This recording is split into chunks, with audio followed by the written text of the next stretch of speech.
We are live in direct.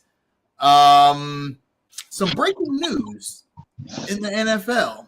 Deshaun Watson was, I want to be very careful, he was not cleared of all charges necessarily. However, a grand jury chose not to indict him on any of those charges. So they've essentially been dropped for the time being, which means that this case is gone. The prosecution will probably never bring those cases back. So Deshaun Watson, for the most part, is back in the clear.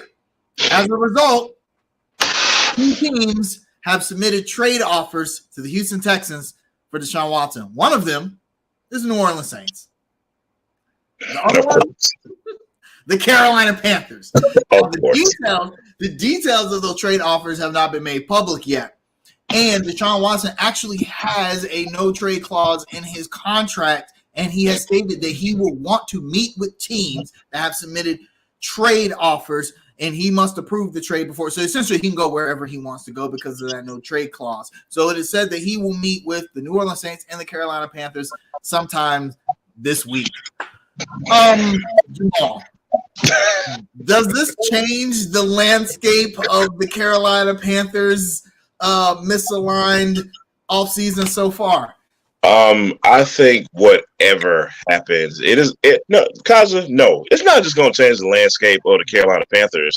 It's going to change the landscape of the NFL. Let's get that straight.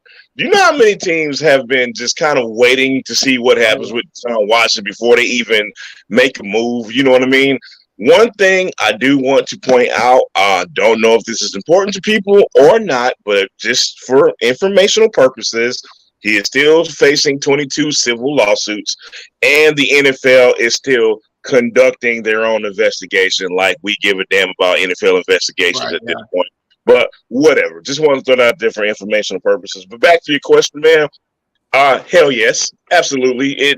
Because we know if something goes down, we don't know the details yet, but we know David Tepper is going to trade the stadium, his firstborn, the statues outside, 6 first-round draft picks. He's going to trade whatever it takes to get Deshaun Watson for better or for worse. He's going to die on that hill of getting his franchise QB, whatever it takes. So absolutely going to change the landscape of the Panthers. Either way. Buy or sell. Nobody on the Panthers right now is untradeable when it comes to Deshaun Watson. I am going to sell. I'm sorry. That may be surprising coming from me, man. But if we're keeping it football, because we'll talk about the other stuff later, but if we're just talking about football, man, and if we're discussing if we're aligning our thinking with David Tepper's, then hell no, everybody's tradable. I mean, seriously. I mean, even Christian McCaffrey, who I love me some Christian McCaffrey, but nobody loves the salary. Nobody loves the fact. Nobody loves the fact that he's hurt all the time. So if you trade Chris McCaffrey, then who? Yeah, goodbye, everybody else. Bye. I'm gonna buy. I think you do. You give them whatever they want for Deshaun Watson. Because of this, I would hate to see Brian Burns, Jeremy Chin go. Right. It would gut me to see those guys go. Christian McCaffrey, I'd hate to see him go, but I understand the salary and injury concerns. Right. But you're not going to get a player like Deshaun. You could get another Brian Burns or another Jeremy Chin in the draft. You wouldn't be able to get another Christian McCaffrey, but the value of running backs is always debatable. You're not going to get another Deshaun Watson. You're just not. You're not going to get another franchise quarterback in the draft or free agency or via trade. This is your shot. This is your chance. This solves the biggest problem the Carolina Panthers had, which was quarterback play. It doesn't solve the offensive line play, but would you rather build an offensive line around Deshaun Watson or Sam Darnold or Kirk Cousins or whoever they're looking at? I just feel like I think when we know David Tepper has been vocal in the past about wanting Deshaun Watson. Deshaun Watson is from the area. He's friends with Cam Newton. I think you got to take the shot. You got to swing for the fences. And you know what we're not talking about? You know what we're not talking about? Like, do you know how much it would suck if the New Orleans Saints end up getting Deshaun? We're not stating that enough. You can't let that happen. You cannot let that happen. Let the New Orleans Saints get Deshaun Watson. That is a nightmare for the next 7 years at least. You can't. This is your chance.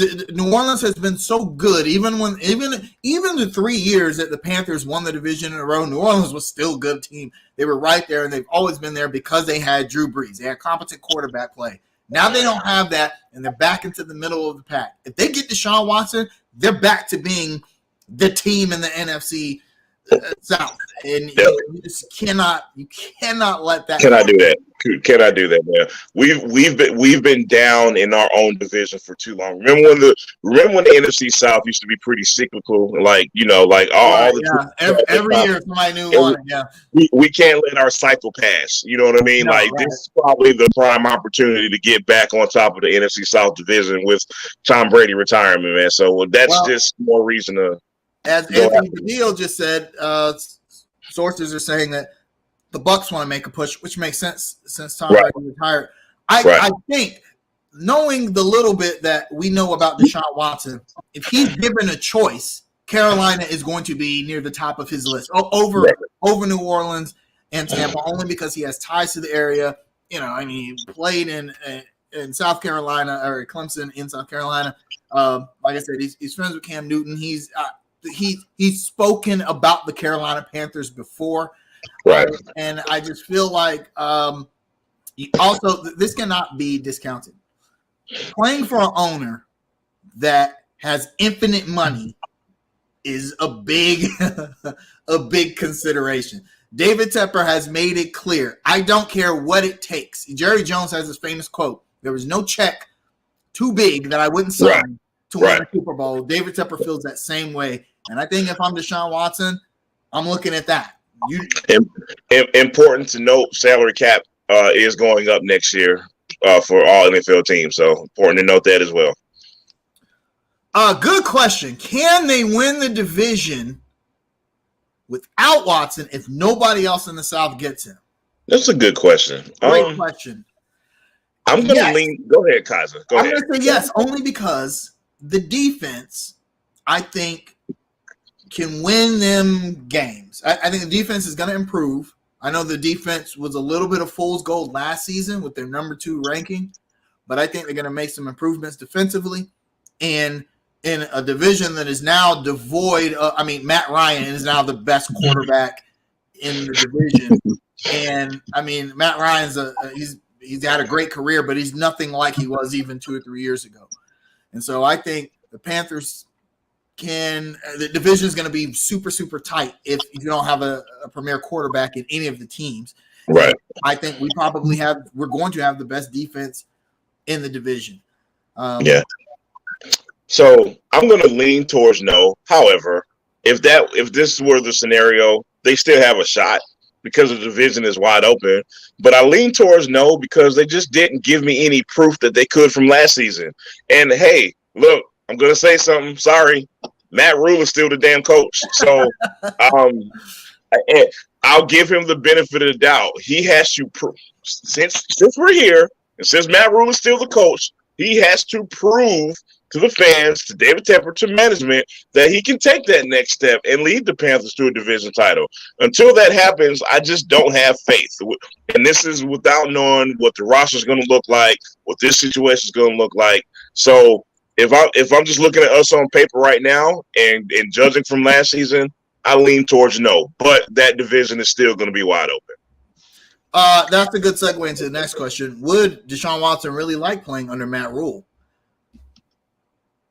Okay, so I'm gonna steal something from the Hornets fans here. There's a sentiment behind new Charlotte Hornets fans, LaMelo Ball fans that became Charlotte Hornets fans, that if LaMelo is not happy with James Borrego, and let's be clear, there's nothing to indicate that. Okay, that's just some stuff that people have made up. But They're saying that if LaMelo's not happy with James Borrego, then the team will just part ways with James Borrego to keep LaMelo happy.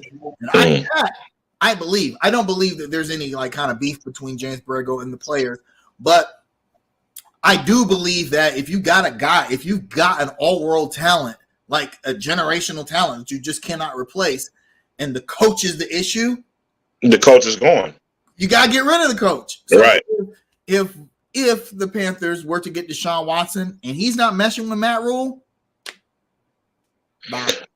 I mean, look, man. I mean that seat is warm anyway. I mean that seat. You look, you know how you have the dial on your stove and it goes up to 9. You know, Matt Rule's on 5 right now anyway. So right. If it comes down to that, man, that's an easy decision. And we've seen proof in the past from not just sports in general, man. Like if a star playing in the coaches, if there's a choice, that choice is usually the coach 9 times out of 10. So there's that. Regardless of whether it's right or wrong, it just comes down to this. Can you replace that player? And the thing with Deshaun Watson is just that, like I said before, where else are you going to get a quarterback of that caliber? I could see if the draft was deep and we thought we could draft a guy and he might be the guy and you could make him the guy. Kenny Pickett is not the guy and he's not going to be the guy. Not, for everyone that says, wants to talk about Tom Brady being like a 24th round pick or whatever he was, or Aaron Rodgers backing up Brett Favre for all those years. That's how often has that really happened in the NFL? I mean that you find a quarterback, a franchise quarterback past the first round. If you miss out on Watson, then you are stuck. You're like you said last week, Jamal. You are now the Chicago Bears. Right. You're stuck in a vicious cycle.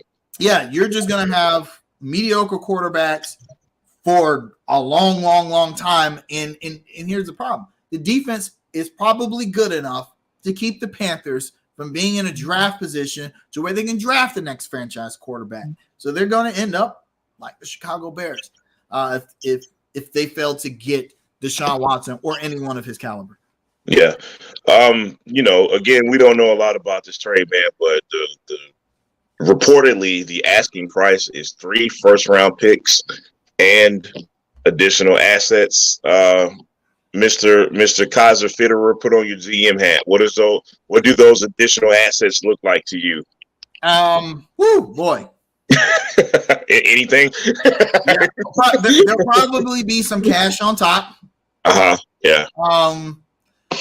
They're gonna want one of our most premier players.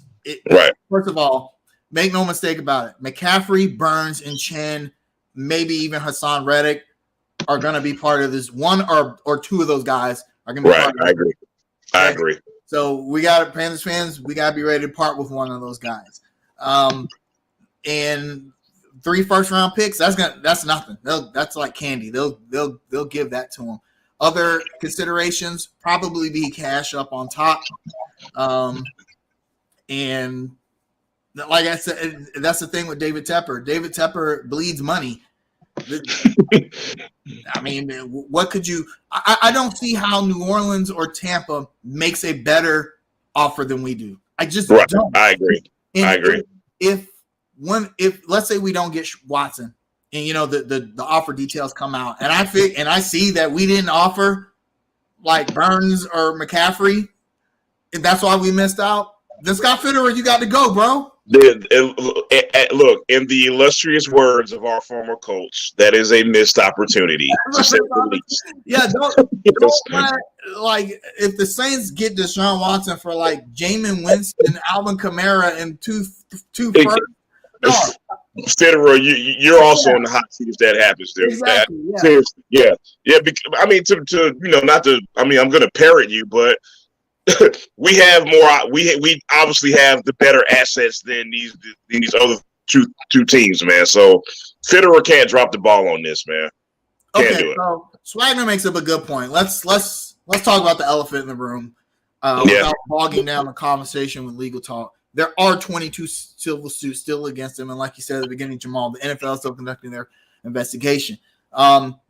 If the grand jury has not indicted, it is unlikely that criminal charges will ever be brought up again. Right. Because if the prosecution didn't have enough for those who don't know, a grand jury will indict you over anything. I mean, that's the easy part, is getting a grand jury to say, yeah, I think he did it. I think there's enough evidence to go to trial. There wasn't even that, apparently, if a grand jury chose to not to indict.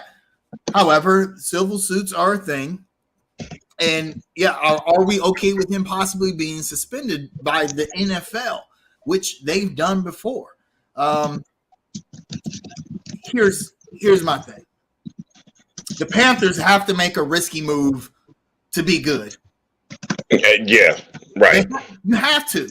If you try and play it safe like you've been playing the last 3 or 4 seasons by getting guys like Sam Darnold, Teddy Bridgewater, and spending all your draft picks on defense, you're playing it safe, but you're going to be in the cycle of mediocrity.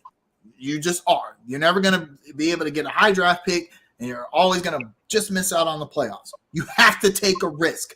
If it doesn't work out, what's the worst that happens? The Panthers suck anyway. It's true. Like, so, all right, so we trade all the guys for Deshaun Watson. He can't play, and we weren't going to make the playoffs anyway. Now we get a better draft pick because they'll suck even more than they did last season. Whereas if you say, you know what, Watson, I don't know if we handle him being suspended. Let's can stay the course with a coach that's on the hot seat, a defense that looks like it might be up and coming, but an offense that is just absolutely terrible. Which move do you think gives the Panthers a better future in the next 3 seasons? Yeah. Here's the thing, man. Like, and I'm not saying this to be facetious, but it doesn't matter. And here's why I say that. David Tepper he's been hell bent on doing this type of move since he's been the owner of the Carolina Panthers. It doesn't matter what we think. And again, I'm not saying this to be facetious. You get what I'm saying? And to answer Anthony's question about, will we have a problem if he's suspended? Here's why I would have a problem if he's suspended. Here's the only reason why I would have a problem with that. And it goes back to the NFL investigation. NFL investigations to me are fruitless bullshit. I'm sorry for the language, but the NFL, ever since the Colin Kaepernick situation, I have no faith in their integrity, whatever. The NFL their investigations mean nothing to me.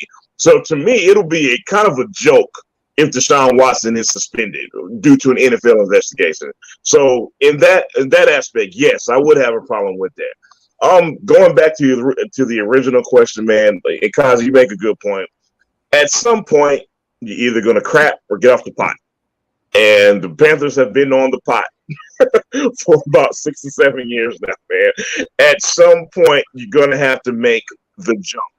And I don't want to go down the rabbit hole of, the investigation, the accusations. I don't want to get too deep into that because at the end of the day, we don't really know what happened. So I don't want to go too far into that. However, there is an inherent risk of blowback from your fans, mainly your female fans. And that's kind of a risk you take with this.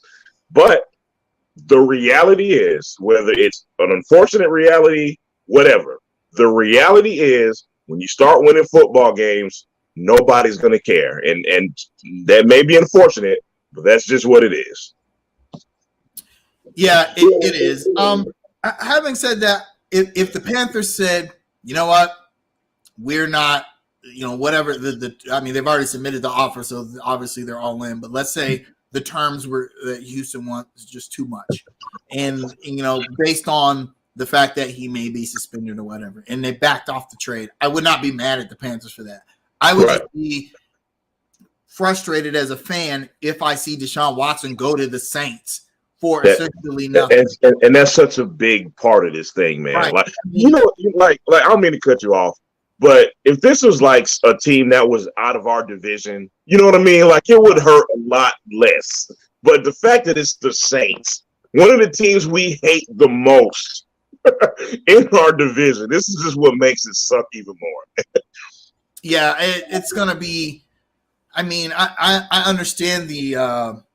I don't want to get into morality arguments because I think they're mostly bullshit. But there is an ethics situation to consider, and I get it. I totally get it. But having that, it's like, as a fan, you cannot be frustrated with the team anymore if you say, "Hey, you know, I think that Deshaun Watson did these things, and therefore I don't want the Panthers to pursue him."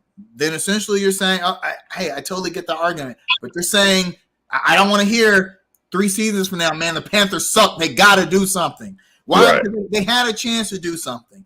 Right. And for whatever reason, if they pass on it, they pass on it.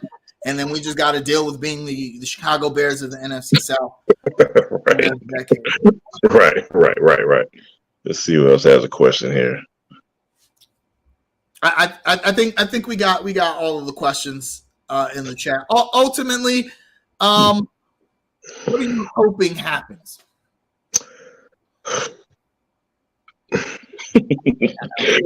It's tough. I mean, that's one of the hardest questions I've probably had to answer, man. Here, what I'm hoping happens is number one, I want a lot more clarity to these civil lawsuits. That's number one. I want whatever. I don't on either side. I want clarity for those issues. Okay. Ultimately, I hope he's not guilty. I don't know. Okay. And if he is guilty, he needs to pay the price of the civil lawsuits. I want clarity in the civil lawsuits. I'm hoping he's not guilty of anything. And I ultimately hope that the Carolina Panthers just make the sensible move. Because here's the thing, man. 3 first-round picks. I mean, you're pretty much saying you're our future, and we're hedging our bets on building the future off second-round picks, and we don't have a good history of second round of picking past the first round. You get what I'm saying? So ultimately, man, I just want the Panthers to make a sensible decision. I'm gonna take the easy way out and answer it that way. Good point about Sean Payton, Ty. I do think that, I mean, if you're a quarterback, he's the guy you want to play for. I mean, you want to play for Sean Payton. So I think that what I would hope to see is the civil suits from a purely legal standpoint don't bother me. There's enough money in Deshaun Watson's camp to where they can just settle those suits out of court. Suits out of court, right. Generally what happens with civil lawsuits, unless one of the accusers says, no, you know what, I want this to go, I want to drag his name through the mud or whatever and go through that whole process. But I don't think that'll happen. I think there'll be a lot of money paid out to a lot of people, and that will be done. What worries me is the NFL's investigation. The NFL they will throw anybody under the bus to make themselves look better. Exactly. Yeah. And I could see them throwing, who cares about the Carolina Panthers? Who gives a shit, right? Right. And plus, I don't even think David Tepper is like their favorite owner. You know, right. He's a registered Democrat. He doesn't like Trump. He's the most liberal exactly. And he's the richest owner in the NFL. They don't like him. And I could see them saying, well, you know what, we're going to suspend Deshaun Watson for 6 games or whatever, you know, based on our investigation that he tried to get somebody to rub on his butt during a massage or whatever the case was. I could see that happening. And that's what I'm hoping doesn't happen. Is that I'm not concerned about the civil lawsuits legally. I'm concerned about the NFL and their shady practices. Anything they can do to get the conversation away from Colin Kaepernick or, you know, guys beating up their wives, right?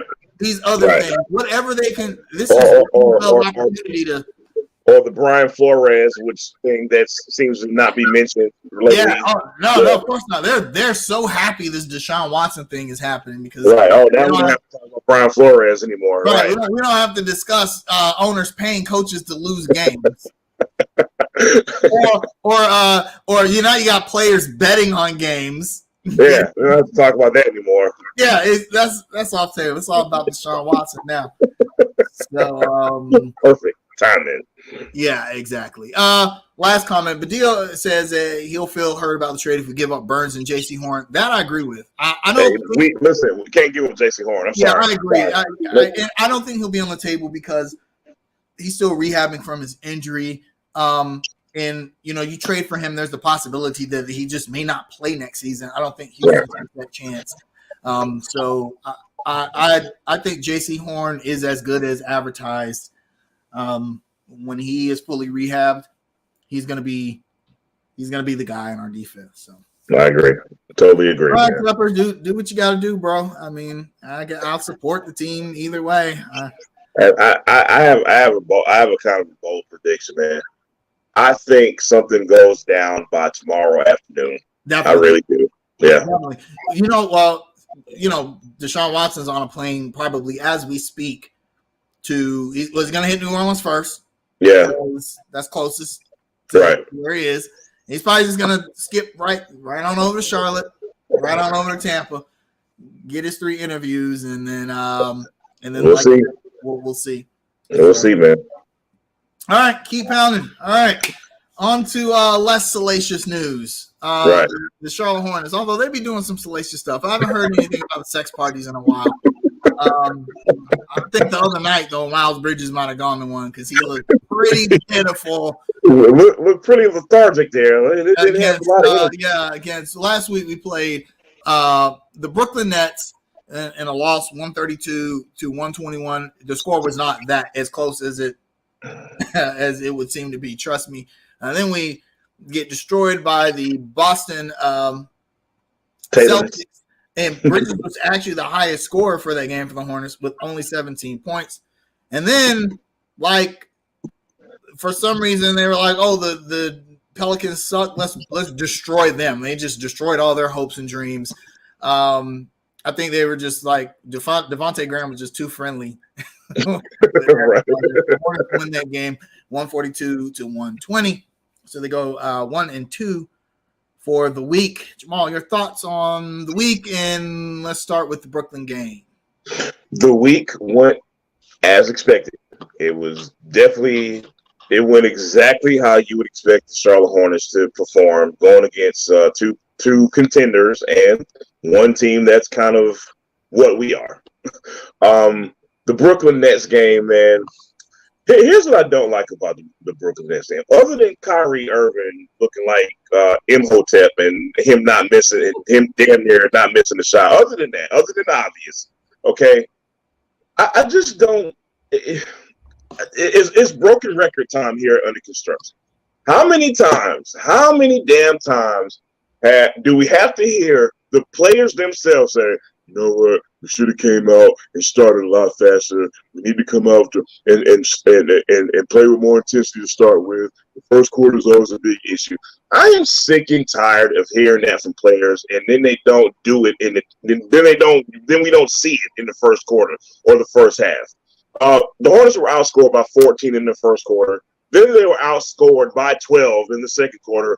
We were down 26 at halftime. And listen, man, this wasn't off of a back-to-back. We haven't played a lot of games around this span. This was just a lethargic effort in the first half, and this was a game that we pretty much lost in the first half. Kevin Durant only had 14 points, and then there's that. Yeah, so I mean, I wasn't expecting them to win this game. I feel like Brooklyn essentially sandbagging the entire season really messes up the dynamic of the Eastern Conference in the play-in tournament. Because especially for a team like the Hornets. Exactly. Brooklyn will be a play-in team probably. Although I do think the Cavs will come down and Brooklyn will go up, but I'm not certain if it's going to be quite enough to overtake the lead that the teams in the top 6 have built up. So what's going to happen is you're going to have like a championship contender in the play-in, and it's just not going to be good. It's not going to bode well for us. No, it's not. So it's hard for me to get too upset at this game because this was just one of those nights where Kyrie Irving was just Kyrie Irving. And I don't think let's be clear here, Hornets fans. We don't have a Kyrie Irving on this team. We don't have anyone that is like remotely as good as Kyrie Irving is right now. And so we just don't have a guy that can match him bucket for bucket when he decides to put up 50. And in fact, if you look at most games in the NBA, if you got a guy putting up 50 points, that team is going to win unless you're the Charlotte Hornets and Kemba Walker drops 60.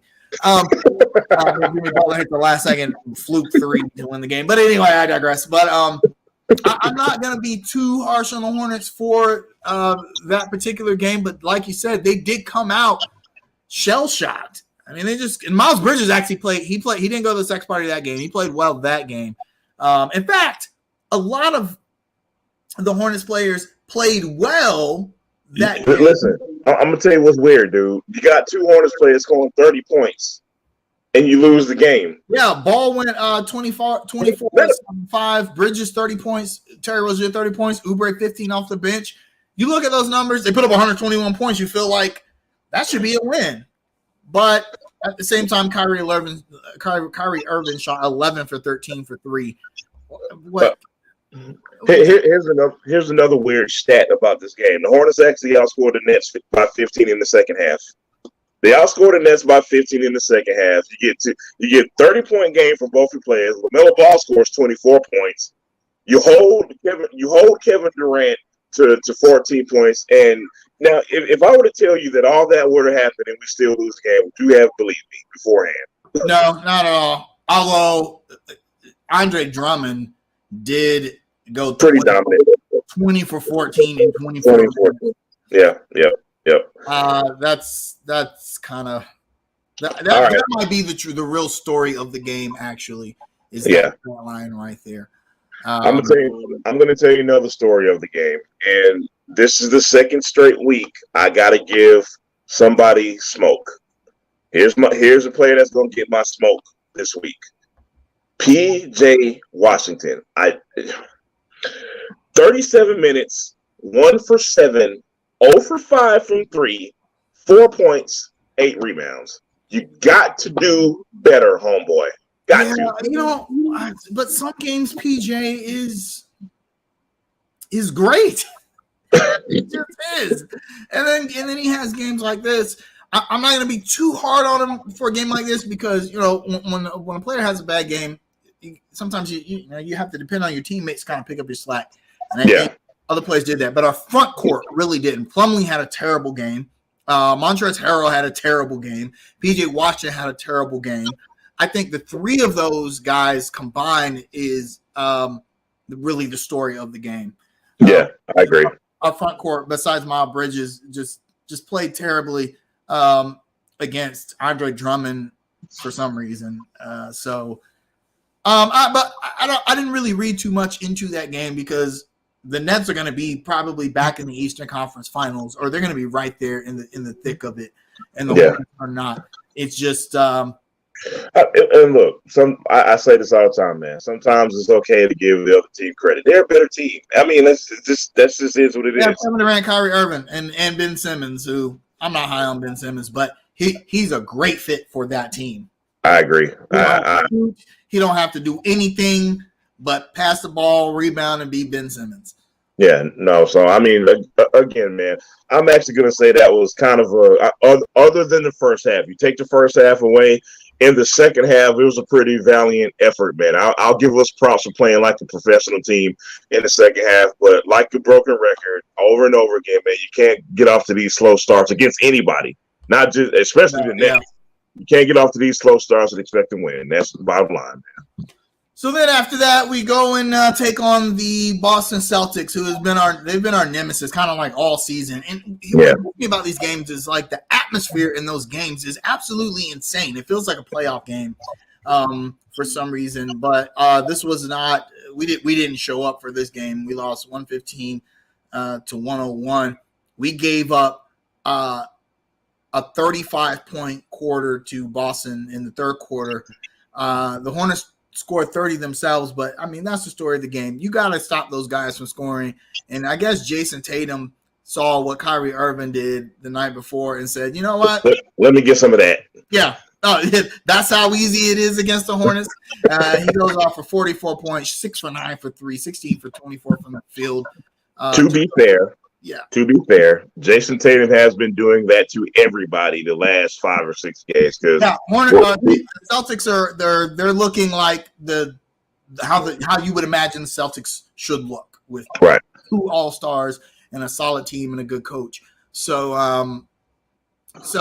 I did, however, I was disappointed in this game because I did feel like the Hornets should have been more competitive because we've been competitive with the Celtics every time we've played them, but it wasn't to be in this game for some reason. Essentially, the Hornets could not score this game, or I think they were trying to keep up with Boston scoring and just could not do it. I mean, I'm going to tell you a very, very important sequence in this particular game, okay? So that very quarter you're talking about, the 35 to 38 quarter, all right? There was a sequence at the end of the third quarter where there was essentially a 9-point swing, okay? Kelly Oubre goes bonehead mode, turns the ball over, commits the dumbest foul you can think of, and ultimately that's a 9-point swing. And that momentum from that point, it was like just a domino effect. You know what I mean? And we never ever recover from that. And Jason Tatum goes into Kobe Bryant mode in the fourth quarter and closes out the game. We never recover from that sequence. Yeah, in essentially it was a road game in the Spectrum Center for us again. The bandwagoners are back. Where do these Boston fans come from? If there are any Boston fans in the chat, I apologize, but I just assume Boston fans just walk around and say the N-word all day. And that's when I think Boston Celtics fans, that's when I just assume that. So I would just assume the KG Ray Allen bandwagon was done and it was finished by now. I don't know where in Charlotte come from, but that certainly didn't help with these momentum swings that you get in these games against the Celtics, and that one in particular. The end of the first and end of the third were just terrible. We had nothing left in the fourth, and thing is like outside of Jason Tatum, nobody on Boston played like great, but that was the difference. Actually, the difference was this.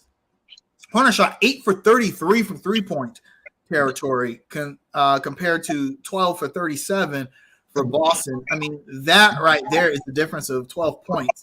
So, if the shots aren't falling, the Hornets just aren't going to win games. That's just how they are designed. If you want to use that as the Borrego criticism, then by all means, I think that's a fair criticism. That's how they're built. They're built to come out and shoot the ball and score. And if they don't do that, well, they're not going to win. It's funny you say that, man, because I've finally gotten to the point, man, where it's just like their identity is their identity, and they ain't changing it at this point, man, for better or for worse. I'm not even criticizing. I'm just saying that's who the Charlotte Hornets are when it comes to we're in March. I will say this, though. How many times a game do you, and people in the chat answer this, how many times in a game are you watching the Hornets game and you say to yourself, why the hell would you take that shot? Listen, like 20 times a game, I'm like, why would you take that shot? Listen, Kaiser, listen to me, dude. I love me some Miles Bridges, okay? Listen, Miles Bridges might be my favorite player on this team, dude, okay? Let me preface myself saying this. Yep. However, I have noticed something with this guy. And I want y'all to pay attention the next time y'all see this too. Every time the Hornets go on a run, and it doesn't involve Miles Bridges feels like, I got to get involved in this. I got to get me some of this. And the dumbest shot seems to go up after said run. And it usually results in the other team going down and getting points.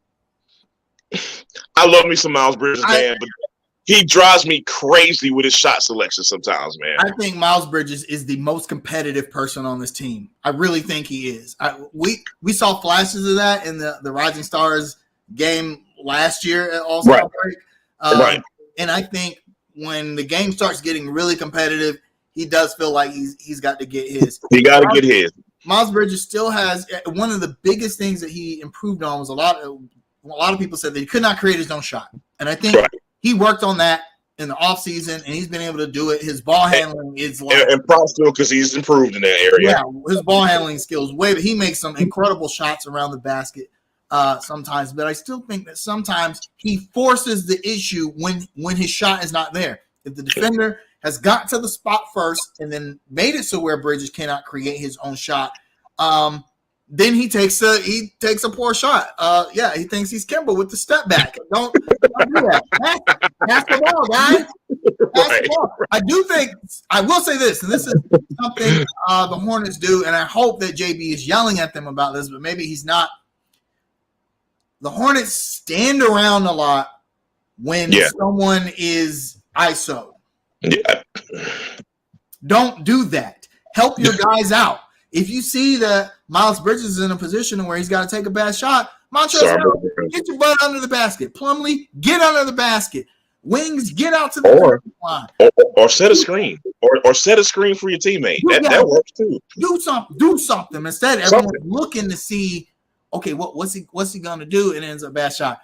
I'm not, but my bad shot guy is Kelly Oubre. And I really like Kelly Oubre. I feel like I had 3 of them, but he's one of them. Yeah. I love Kelly Oubre. I think that was a great offseason pickup, and I love what he brings to the Hornets. But God, I mean, come on, dude. I mean, he does the Malik Monk. You know what I'm gonna say here? He'll bring the ball up court. It'll be like 23 seconds, 22 seconds on the shot clock. Contested 3. Just, you know what? I'm just going to put this up. And it don't go in. Oh, man. Sometimes it go in. And then Eric Collins goes crazy. Ooh, Brad. Everyone's like, yeah, Kelly Oubre. And I'm like. So now to the third bad shot guy. That would be LaMelo Ball. Don't do it. Don't do it. Hey, look. Guns blazing today, buddy. Who wants some? LaMelo Ball, look, man, LaMelo Ball, when he gets rolling, like when LaMelo gets his rhythm, he's really dangerous when he gets rolling. Yeah. Like, when he's making the flashy passes and that pace is going up and down the floor, and you can tell he's cooking, right? But somewhere in the midst of that, it's going to be a 37-foot contested 3 with 23 seconds on the shot clock. It's going to be he checked from the logo. That's what's coming. But I say that as a transition for this, because here's what I wanted to talk about.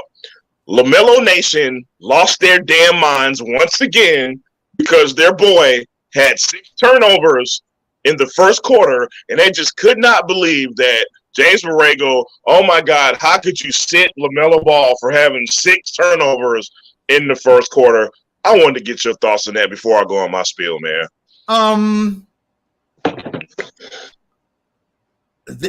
So there is this sentiment that because LaMelo is so young that he should be given some leeway on making mistakes. I kind of agree with that. However, how else do you hold a player accountable?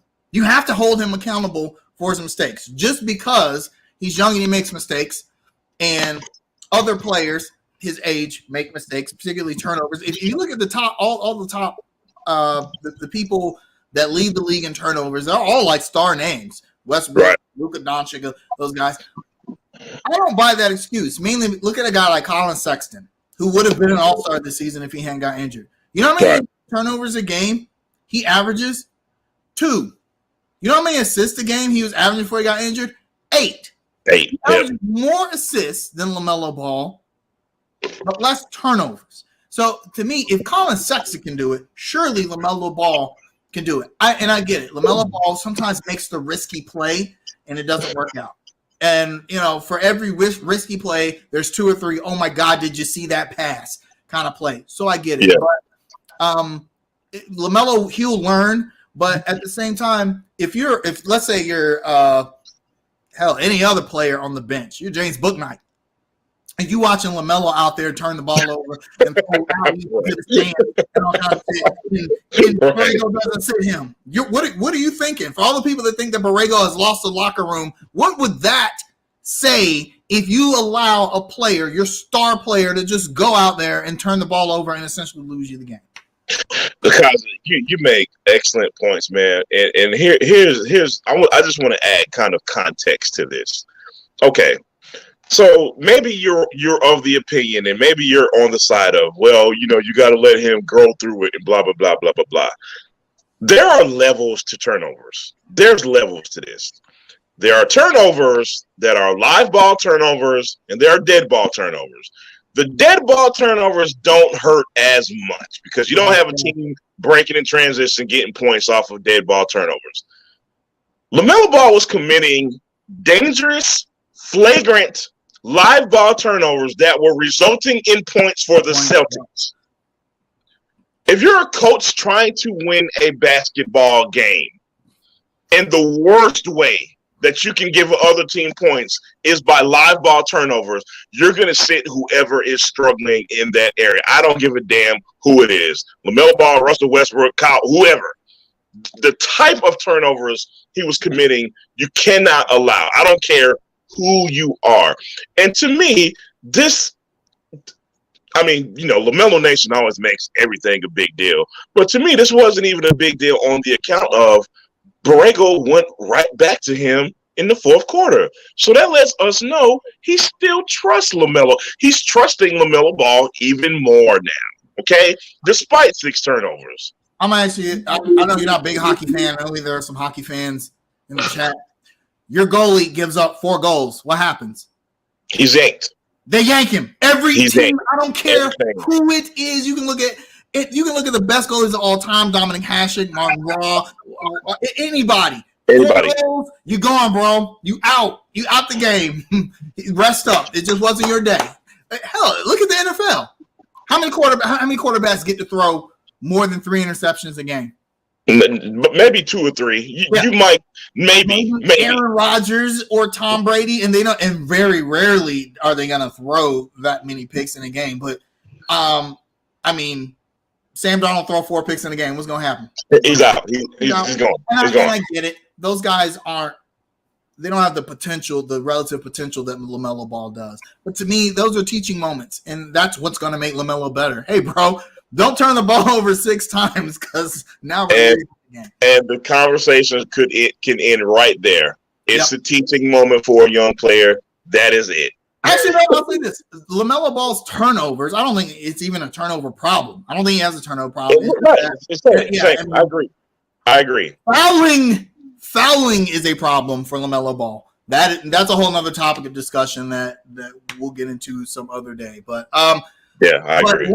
There was a question that was asked, and I think that will be a good segue to the last game of the week. Is Isaiah Thomas a backup point guard? Answer backup point guard for the foreseeable future. He had a great game against the Pelicans, in which the Charlotte Hornets blew the doors off the Pelicans, 142 to 120. Isaiah Thomas had 14 points, shot 5 for 6 from the field, and 4 for 6 from 3-point range. How did you feel about this game, and how do you feel about Isaiah Thomas as a Hornet? By the way, he's been offered a second 10-day contract, which I'm kind of like. We're thinking the same thing, right? Yeah. Let me answer Swag's question first. Number one, I hope he is the foreseeable backup. Listen, the second 10-day contract. My first thought was Hornets stop playing around and sign the dude for the rest of the damn season. Yeah. That was my first thought. My second thought was, I would not mind if they already made it up in their mind, hey, you can be our backup point guard for next season. I would not mind that. Absolutely. Because I'm going to tell you the seminal reason why I think that way. I don't know if you saw that clip floating around in the internet world where he's giving LaMelo Ball props. He's like, oh, man, yes, I really like the game you played. This is the way you need to play, blah, blah, blah. Kaiser, it's like I saw hearts flying around my head like, oh, my God. Like, you know what kills me, though? It's people on the internet mad at that.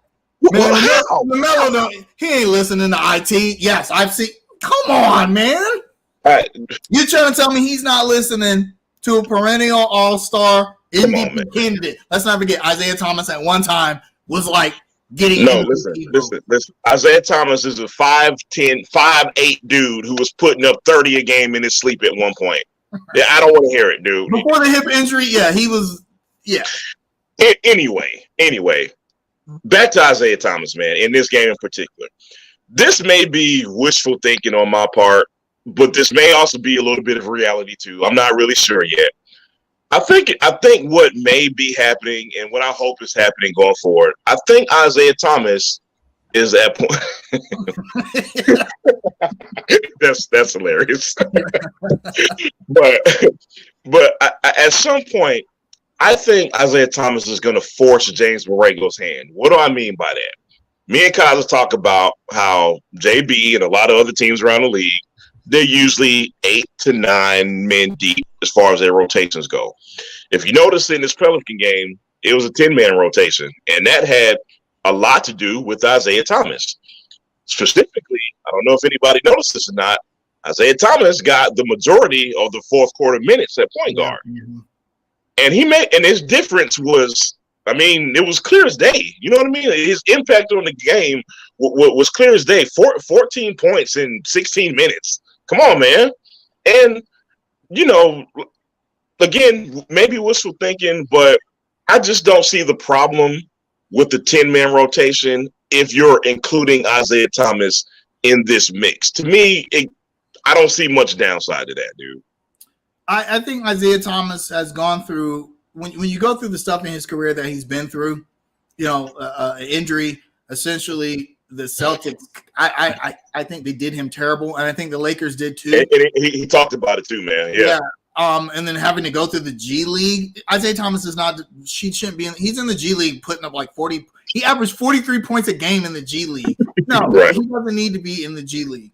But I think he realizes he knows a good situation when he sees it. So he comes into this team that is in need of veteran leadership badly.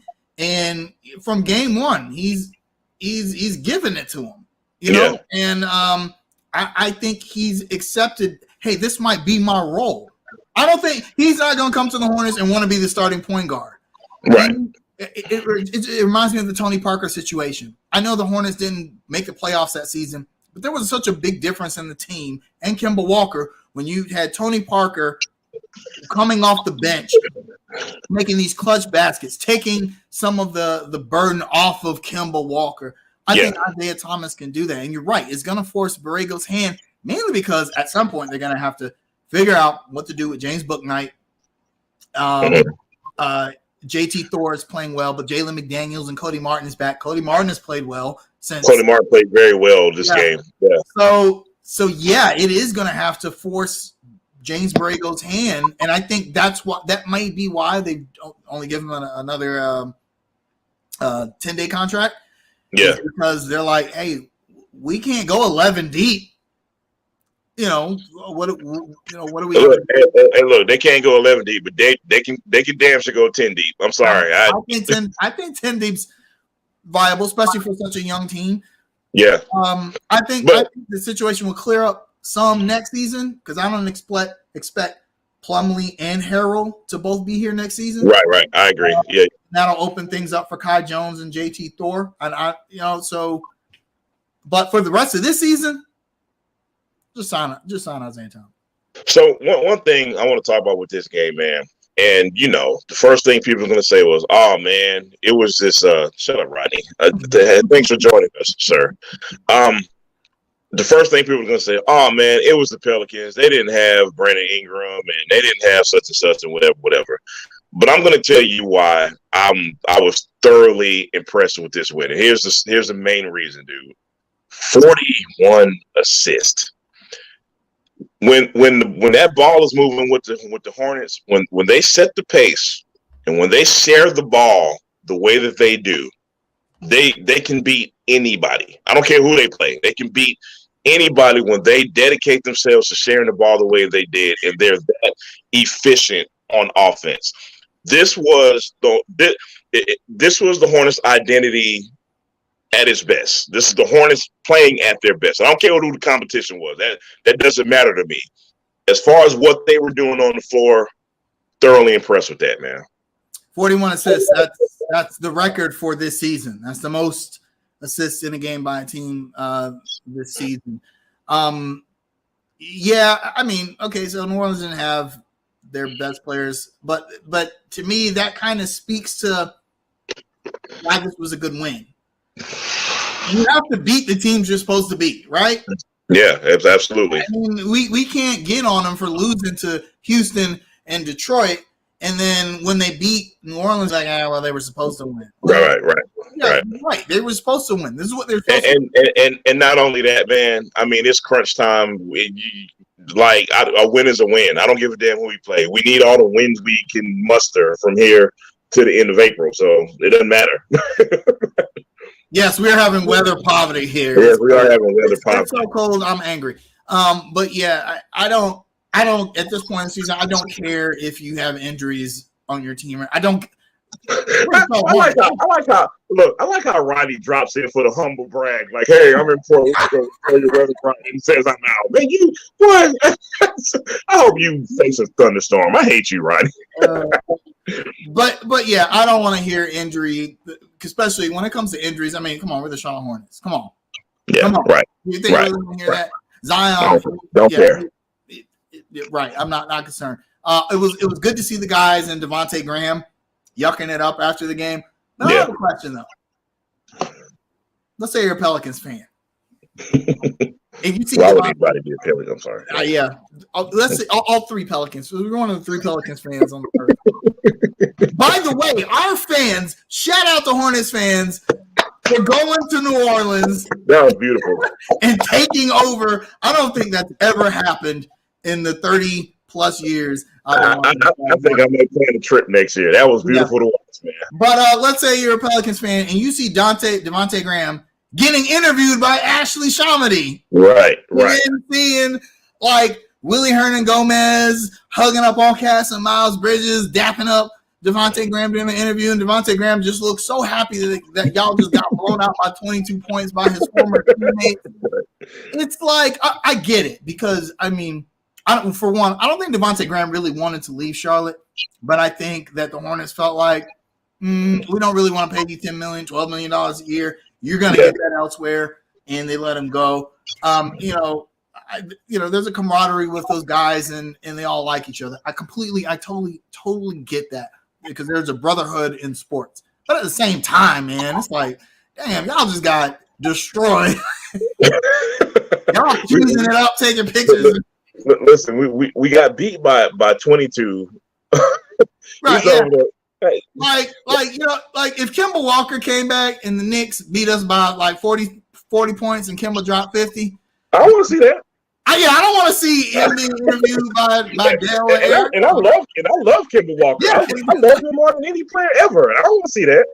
Exactly. Yeah. I don't want to see that. Yeah. Just like Teddy last year on the Saints bench, cheese. No. I don't want to see that, man. I don't want that. Okay. All right. So the remaining schedule, gonna be tough. They'd have to win. Like someone said, they would need 10 to 12 wins to not be in the play-in. I don't think that's going to happen. My prediction for 44-38 is going to be off. It looks like they're going to be like right at 500 or right 500, one game above or one game below. I'm sticking with 41 wins myself. Next time you guys see us, we will have played Oklahoma City, the Atlanta Hawks, and the Dallas Mavericks, and then we get to play New Orleans again on Monday. Yeah. Right. Yeah, I mean, I shouldn't get all happy though, but if you're looking at the chalk, Hornets should go 2-1 next week, right? Right. Look, put a big ass asterisk by should, okay? and listen, man, I'm gonna be overly negative fan here, but here's what I'm gonna do. I'm gonna go 1-2. Because I want the Hornets to prove it to me this week. I don't want to be right. Yep. You know what I'm saying? You get where I'm coming from with this, right? One of those games is an NBA TV game, right? The Dallas game. So and see, how they play on national television. I'm glad you mentioned the Mavericks, and here's that game in particular is one of the more interesting games, and the reason why I say this is because I do not like the way that the Mavericks not only have just won, but they've kicked our ass and they've punked us the last couple of times we've played them. And I want to see how this team responds to that next week. So Porzingis is no longer Porzingis is no matter where he's been a Hornets killer. Yep. But that is no more. So You're right. And let me just say, I have no idea why they got rid of him. That puzzles me, but that's neither here nor there. There was some rumblings. Luka Doncic wasn't vibing with him, which your star player says you got to go. And so, the Atlanta game is very important. That is the most. You really have to win. You have to win that game, man, because you and Atlanta are right next to each other in the standings. And you need to be able to beat them. We do play them at home, which is great, but the last time we played them, it was so lackluster performance from our guys. Yeah. You have to come out and play well against the Hawks. I also feel like, I really kind of feel like Oklahoma City is a must-win too. All of them are. It's a road game against a team that isn't really as good as you. You have to win that game. I just feel like you have to win that game. Yeah. The Hornets are just in playoff mode right now. Right. Listen, I have no power here on this podcast, but I want to issue a challenge to Hornets fans, man. If this is a week to show up and show out as a fan, this is the week. Hornets fans, go grab you a $15 ticket. And go cheer your team on this week. We need all the fan support we can get this week. So go be loud and go cheer for our Hornets this week because we need it, man. That's it. I'm gonna try to go to the Hawks game myself. So yeah, I think that'd be a good game for us to try and go to, and because there's always going to be a contingent of Atlanta fans. That part too. The Hawks play here. We need to do our best to counteract those people. So. There you go. Should be an interesting week. All right, you got any shout-outs? Shout-outs?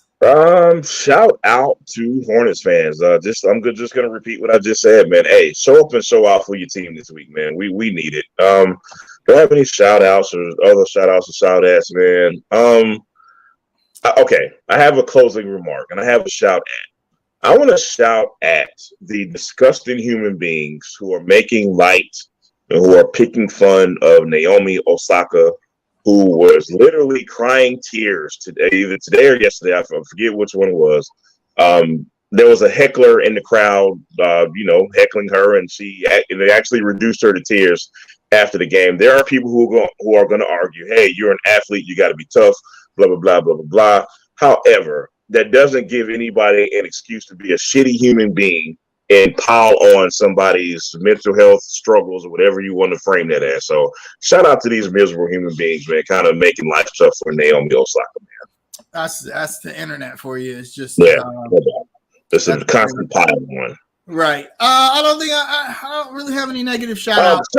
Shout at to Rodney, man. Don't be coming on here bragging about the weather and carrying on, man. Shout at the damn co-host of the pod. Bring one of them birds back.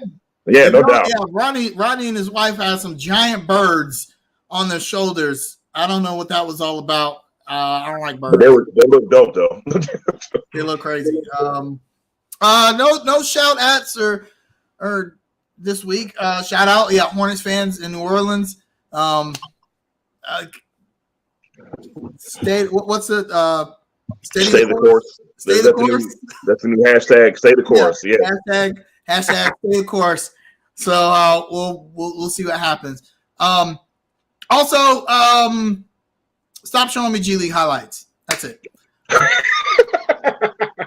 And Kai Jones should be starting based off of G League. Y'all, man, if you guys were watching during our draft party, I was so excited over the Kai Jones pick, and I really am high on Kai Jones. I know some other people are not as high on Kai Jones, but I really think that he could be the guy that we're looking for. But yeah, go Charlotte FC. Yeah, that's a good shout out. When I see G League highlights, I'm just kind of like, what are we doing here? Remember, Isaiah Thomas had like 1,000 points in 2 games in the G League. So, right. So yeah, go Charlotte FC. Go Charlotte Sports. Forget about the referees. They hate us. Hopefully, Charlotte FC can score a damn goal today. Hey, that'll be a good. They won't allow it. They won't allow it. Wow. You guys take care of yourself. Have a great week. Try and stay warm. Goodness gracious. So, I know, right? yeah. Hell, when it come back. We'll see y'all next week. I'll take care. Peace out, y'all. Thank y'all for tuning in. Peace.